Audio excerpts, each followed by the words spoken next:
After unwinding on the couch for half an hour or so, you tear yourself away and politely inquire as to the location of the bathroom so that you can take a shower. If you don't have any body wash or shampoo, you can use mine until you get your own. Chica says, handing you a notepad and pen. Whatever you need, put it on the shopping list. I can float you a loan for some basic necessities for the first month or so, but after that, you're going to be expected to kick in for groceries and household goods, since we don't get that much in the way of financial aid.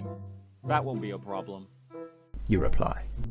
Chica peers over your shoulder as you scribble down the bare basics on the grocery list. For now, you're not going to ask for anything fancy, since you can get whatever else you need on your own time. There are several other items listed above yours in varied handwriting, but most of it is gibberish. And what little isn't is in such lavishly fancy cursive you're having a hard time making out what it says. Okay, so shampoo, soap, deodorant, and a razor? She gives you a funny look at that last one. I'd assumed you'd be trying to get most of your fur back, not get rid of what little you've got left. You've grown tired from having to explain that you aren't, in fact, a gibbon undergoing chemotherapy. Instead, you just smile and shrug, which placates her for now. Well, despite how absolutely luxurious we've made this place, most of what we've got here comes out of pocket. She says with a chuckle. Disability only covers so much, you know? But hey, thrift stores and garage sales are great places to bargain hunt if you're willing to swallow your pride a little bit. You fish around in your pockets and press a crumpled up 20 into Chica's wing. It's all the cash you've got until your next check arrives, but that's none of her business. I'm not a freeloader. You insist, perhaps a bit more harshly than you intended, but a hastily added smile gets the message across. She flinches slightly at your tone, but recovers quickly enough, returning your grin with one of her own. Good enough for me, Mike. After stopping by the room you share with Freddy for a change of clothes, you finally decide to indulge in that shower. Like most of the rest of the apartment, the bathroom is neat and clean, albeit sparsely stocked. Of course, you can see places for improvement. A medicine cabinet would be a nice start to clear up some of the various medications and cosmetics scattered around the counter. Actually, that's a fairly good point. Who leaves their pills on the bathroom sink? Glancing at the labels on the pill bottles, you realise at least half of them belong to Bonnie. You're torn between respecting her privacy and sating your curiosity after that awkward encounter in the living room earlier, but eventually you give way to being honourable. Even though you know nobody's watching you, you know how you'd feel if someone violated your privacy.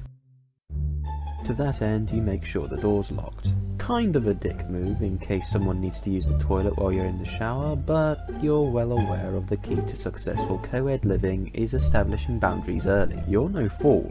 You'll make it clear from the beginning how you operate so that you can avoid any future embarrassment. Stripping down, you hop into the tub and turn on the faucet. The water's good and warm, and the pressure's stronger than any shower you've been in the last several months. Way better than the halfway house ever had. You smile to yourself as you scrub your face, enjoying your good fortune. In a rack hanging under the shower head are several different bottles of shampoo, all of which are labelled with permanent marker to indicate ownership. Chica's looks like it's a particularly potent rinse specifically designed for feather shine, with aloe vera gel and some other sciencey looking stuff to reduce plucking urges. It does say it's shampoo, so you reason to yourself that it's likely just has extra nutrients and crap to justify the higher price tag. You shrug and dump what you perceive to be a small amount into your hair, only to immediately regret the decision. This shit's got the consistency of tar. The more you lather it, the more soap foams into your face and eyes. Oh shit! You mutter, trying to scrub it free. You only succeed in making it worse. Fumbling around on the rack, you grope blindly for anything you can use to try to scrape the film out of your eyes so you can see.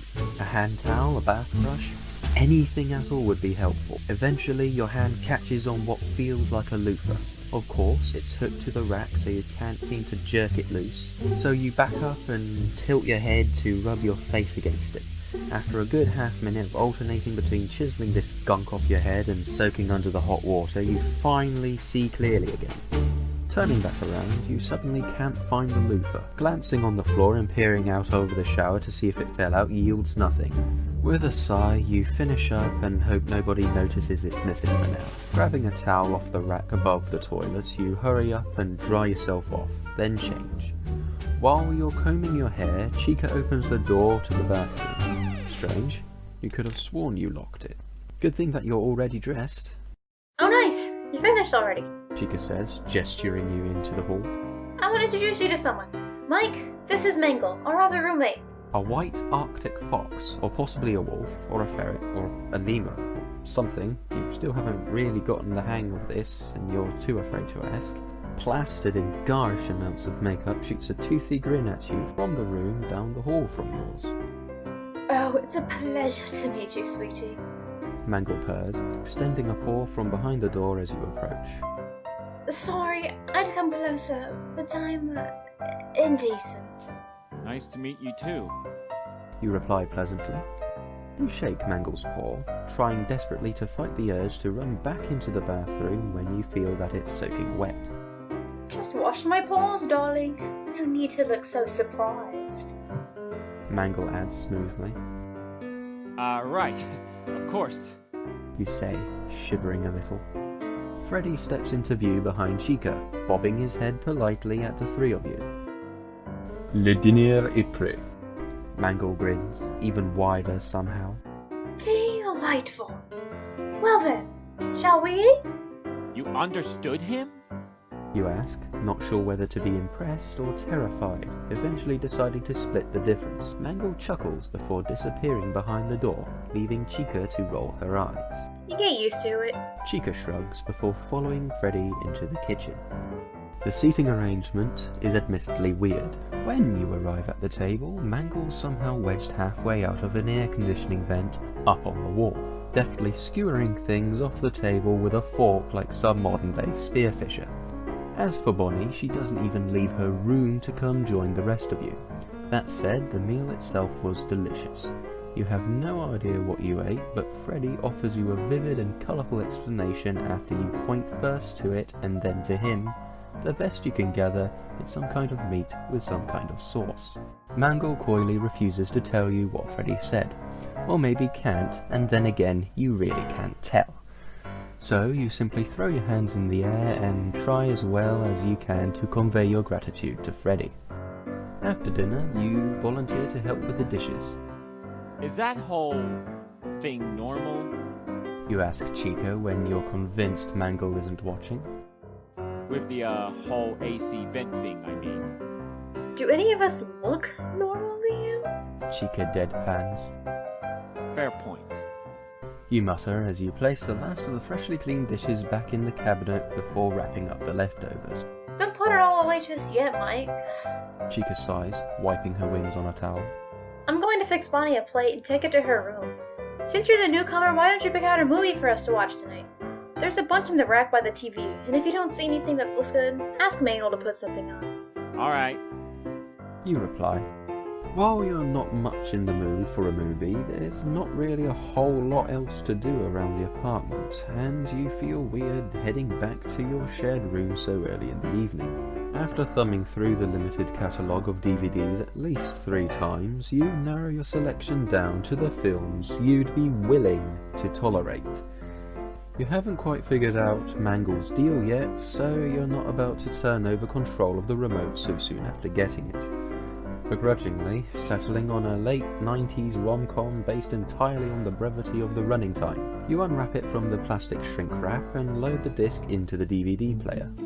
Freddy takes a seat in one of the easy chairs with a book, while Mangle comes shuffling out under a heavy blanket and curls up on the floor next to the couch. Chica scoots through the common area with a tray of food and a glass of juice, headed for Bonnie's room. You guys can go ahead and start without me. I'll be a few minutes. She says. I don't think we're in any rush. You reply. Chica lets herself into Bonnie's room without even knocking. You hear a muffled shriek, followed by Chica's laughter, and you feel a vague sense of vindication. It's not just you she does it to then. You glance over at Freddy, who's already absorbed in his book, then Mangle, who flashes you an eerie grin. Girls will be girls. The fox coyly hums. You laugh nervously and busy yourself with pretending to study the back of the DVD cover so as to avoid having to make conversation. After a minute, Chica re-emerges from Bonnie's room with the bunny and towel. the latter carrying her dinner tray and looking decidedly bedraggled. Bonnie's fur is a mess, and one of her floppy ears is standing up on end. You're pretty sure her dress is on backwards, but then again you smile and say nothing. Less is more. Probably. Hi, Mike. She squeaks, audibly this time, sitting at the opposite end of the couch from you. Chica flops down between the two of you, kicking up her feet on the coffee table while Bonnie slowly picks at her food. Hi again, Bonnie. You reply very carefully, studying her out of the corner of your eye without saying anything else. When you're finally confident she's not going to bolt, you tap the play button on the DVD remote and settle in for what's likely to be a very long evening.